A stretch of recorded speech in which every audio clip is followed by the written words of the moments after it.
¿Qué queremos decir cuando hablamos de tierra, territorio y recursos naturales?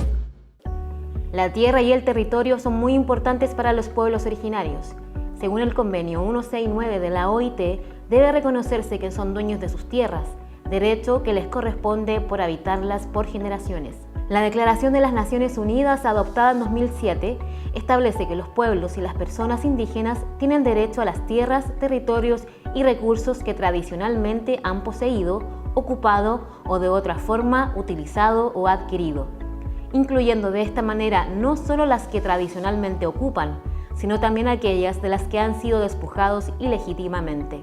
Por su parte, la Corte Interamericana de Derechos Humanos declara que los pueblos originarios tienen pleno dominio sobre sus territorios ancestrales, los que les permite exigir el reconocimiento oficial de propiedad, así como de reivindicarlas si han sido desposeídos de ellas involuntariamente.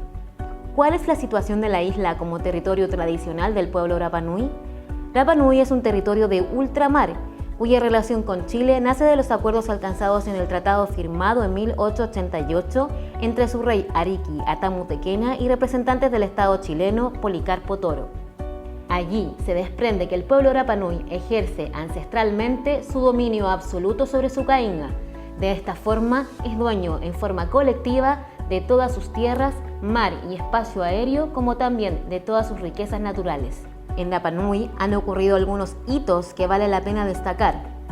Ignorando el Tratado de 1888, el Estado chileno arrendó la isla a compañías ovejeras extranjeras, abriendo un doloroso capítulo en la historia moderna de Rapa Nui y confinando al pueblo a Han Aroa. La Marina entregó cesiones de derechos desde 1918 a familias Rapa Nui y posteriormente a la inscripción de la isla como territorio fiscal.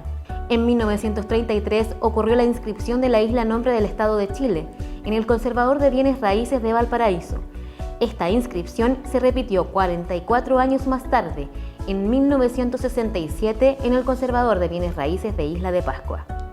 Actualmente, el 15% de la isla es propiedad particular Rapa Nui, con títulos de dominio y actos administrativos de bienes nacionales a través de cesiones y actas de erradicación. Por su parte, el 43% corresponde al Parque Nacional Rapa Nui, administrado por la comunidad indígena Maugenúa, mientras que el 42% es inscripción fiscal sin decisión de uso.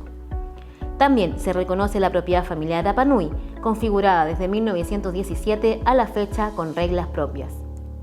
En la actualidad, Rapa Nui es un territorio de la categoría no autónomo, según los criterios de la Organización de las Naciones Unidas.